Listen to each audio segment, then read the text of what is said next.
بسم اللہ الرحمن الرحیم۔ السلام علیکم۔ ابرار رشید آپ کی خدمت میں حاضر ہے۔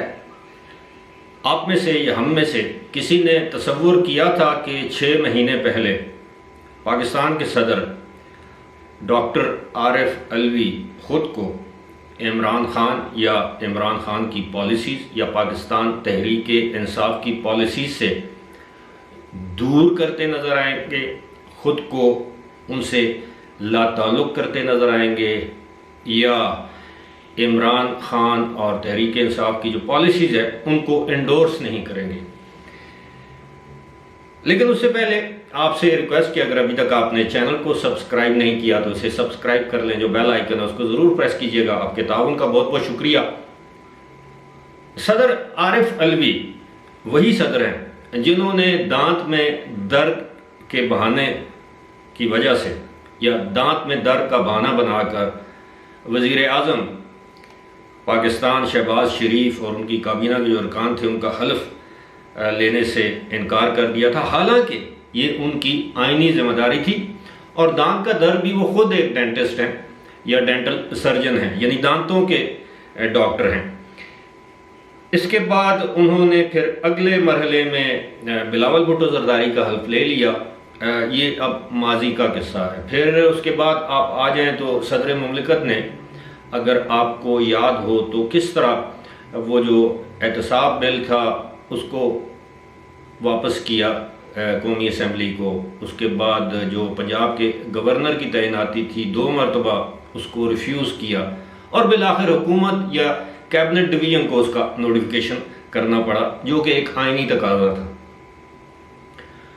بعد ازاں آپ نے دیکھا کہ انہوں نے، یا اس سے پہلے انہوں نے ایک درخواست یا ایک اپلیکیشن یا وہ خط، وہ مراسلہ، وہ مبینہ مراسلہ جو ہے وہ سپریم کورٹ کے جج صاحب، سپریم کورٹ کے چیف جسٹس صاحب کو بھیجا کہ اس پر انکوائری کرائی جائے، اس کی تحقیقات کرائی جائیں، جس پر سارا سازش کا بیانیہ قائم کیا گیا تھا۔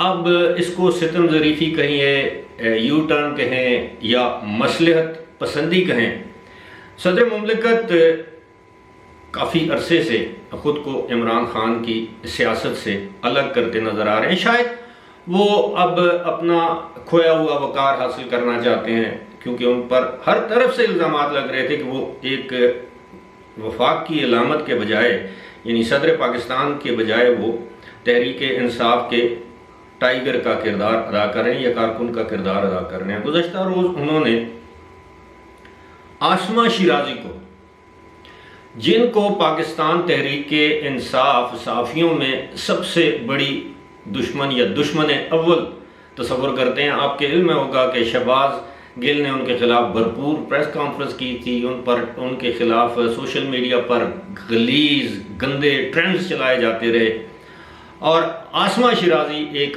آنکھ نہیں باتی کسی بھی تحریک انصاف کے کارکن یا سپورٹر کو، رہنماؤں کی بات تو الگ ہے۔ لیکن آسما شیرازی کو انٹرویو دیتے ہوئے صدر مملکت نے 3 چشم کشا ہوش ربا باتیں کی ہیں یا انکشاف کی ہیں۔ وہ تینوں کے تینوں آپ کے سامنے رکھ دیتے ہیں، اور اس کی وجوہات بھی آپ کے سامنے رکھیں گے کہ اس کی وجہ کیا ہے۔ ایک تو انہوں نے، صدر مملکت نے اپنے انٹرویو میں یہ فرمایا کہ جناب جو سازش کا بیانیہ ہے، امریکی سازش کے تحت عمران خان کی حکومت ختم کی گئی، وہ اس بارے میں وہ مطمئن نہیں ہے یا وہ یہ نہیں سمجھتے کہ ایسا ہی ہوا ہوگا۔ یہ عمران خان کی سوچ ہے۔ پھر انہوں نے کہا کہ جناب اگر عمران خان قومی اسمبلی سے استعفوں کے معاملے پہ ان سے مشورہ کرتے تو ان کا مشورہ کچھ اور ہوتا۔ یہ دوسری بات اس سے انہوں نے ڈسکس کیا۔ اور پھر انہوں نے کہا کہ جناب وہ سازش والے بیانیے پر چونکہ مجھے شک تھا لہٰذا میں نے وہ خط جو ہے وہ فارورڈ کر دیا چیف جسٹس آف پاکستان کو۔ جو تیسرا اہم معاملہ ہے وہ نیوٹرل کا تھا۔ صدر مملکت نے کہا کہ جناب بالکل فوج کو نیوٹرل ہی رہنا چاہیے۔ اب یہ ایک طرف عمران خان کہتے ہیں کہ نیوٹرل تو جانور ہوتے ہیں، صدر مملکت جو سپریم کمانڈر ہیں پاکستان کی آرمڈ فورسز کے، وہ کہتے ہیں کہ فوج کو نیوٹرل ہونا چاہیے۔ تو ظاہری بات ہے یہ عمران خان کے اس بیانیے کے متضاد بیانیہ۔ پھر انہوں نے ایک سوال کے جواب میں کہا کہ جی ان باتوں کا جواب تو عمران خان خود دے سکتے ہیں، یعنی ایک مرتبہ پھر انہوں نے اپنے آپ کو عمران خان کی پالیسیز یا عمران خان سے ڈسٹنس کیا، فاصلہ اختیار کیا۔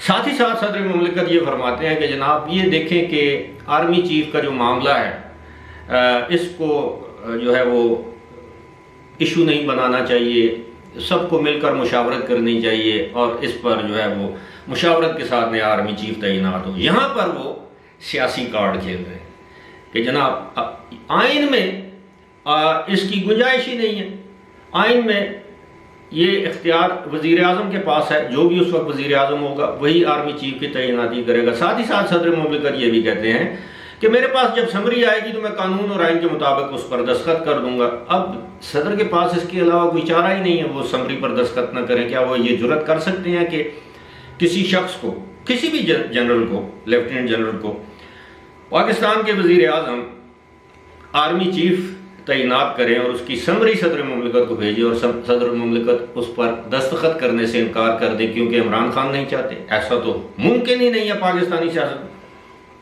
اب یہ سب کچھ صدر مملکت نے کیا کیوں ہے؟ سوال تو یہ پیدا ہوتا ہے کہ کیا کیوں ہے؟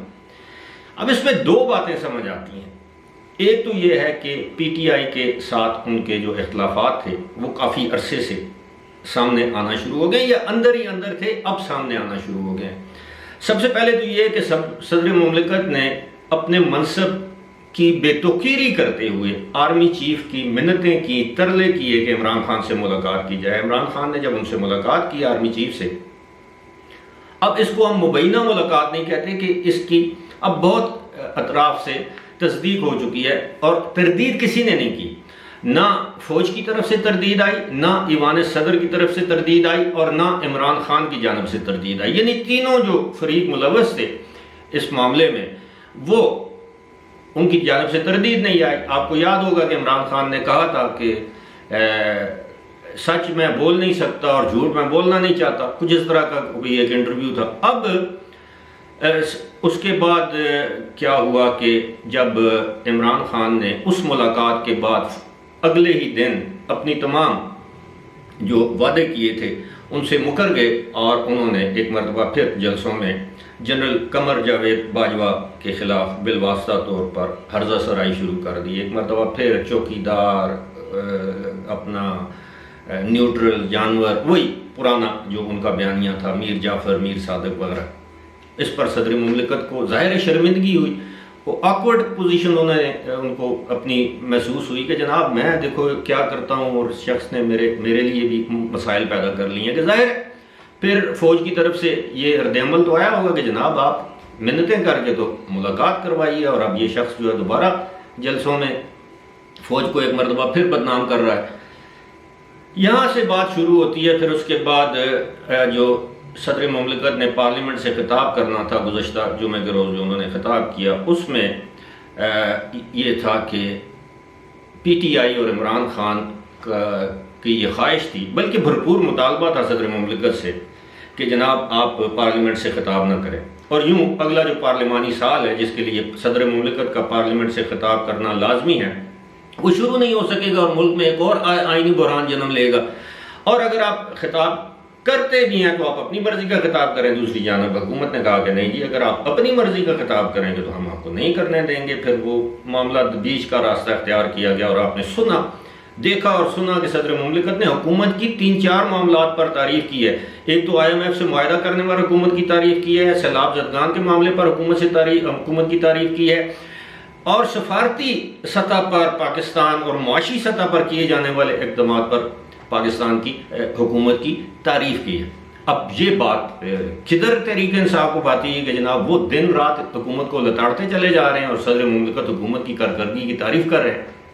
یہ بھی تاریخ کا حصہ ہے، اور یہ بھی تاریخ کا حصہ ہے کہ اس دن پارلیمنٹ کا مشترکہ سیشن تھا، اور آپ کو معلوم ہے کہ اس میں 442 یعنی 342 کا ایوان ہے قومی اسمبلی کا اور 100 ارکان ہیں سینٹ کے۔ 442 کے ایوان میں صرف 14 ارکان نے صدر مملکت کا خطاب سنا اور ایک صاحب ان میں سے اٹھ کے چلے گئے، باقی 13 رہ گئے۔ حکومت نے بھی بائیکاٹ کیا اور پی ٹی آئی نے بھی بائیکاٹ کیا. پی ٹی آئی کا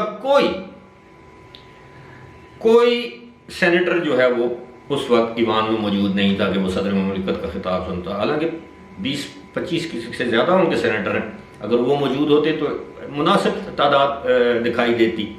تو یوں ایک ایسا موقع آیا تاریخ میں صدر مملکت کے لیے پہلی مرتبہ کہ جناب اپوزیشن نے بھی بائیکاٹ کیا جو ان کی جماعت کی ہے پی ٹی آئی کی, اور گورنمنٹ نے بھی بائیکاٹ کیا جو کہ ظاہر ہے پی ڈی ایم کی. ایک تو یہ معاملہ ہے. یہ صدر مملکت انٹرویو آپ اس تناظر میں دیکھیں کہ ان کی بے توقیری کی گئی, حکومت کی جانب سے تو کی گئی, لیکن ان کی بے توقیری کی گئی ان کی اپنی جماعت کے سینیٹرز کی جانب سے. ظاہر ہے اس کا دکھ تو رنج تو ان کو ہوا ہوگا. اور دوسری بات یہ ہے کہ صدر مملکت کو بعض حلقوں کی جانب سے یہ پیغام پہنچایا گیا کہ اگر آپ نے اپنی جانبداری کو ختم نہ کیا تو ایسا بھی ہو سکتا ہے کہ آپ کے خلاف مواخذے کی تحریک یعنی امپیچمنٹ آ جائے, آپ کو امپیچ کر دیا جائے. یہ بھی ایک آئینی طریقہ ہے. جس طرح عمران خان کے خلاف تحریک عدم اعتماد لائی گئی اور کامیاب ہو گئی, صدر کے خلاف بھی اگر امپیچمنٹ کی تحریک آتی ہے تو وہ کامیاب ہو سکتی ہے اگر تمام جو سٹیک ہولڈرز ہیں اس پر رضامند ہوں. اور آپ کو یہ بتا دوں کہ پاکستان کے آئین اور قوانین کے مطابق اگر صدر کو امپیچ کر کے یعنی ان کو مواخذے کے ذریعے باہر نکالا جائے تو کوئی بھی صدر جو اپنی مدت ریٹائرمنٹ کے بعد اس کو جو بینیفٹس ملتے ہیں پینشن کی صورت میں, دیگر جو مراد ملتی ہیں وہ اس کو حاصل نہیں ہوتی.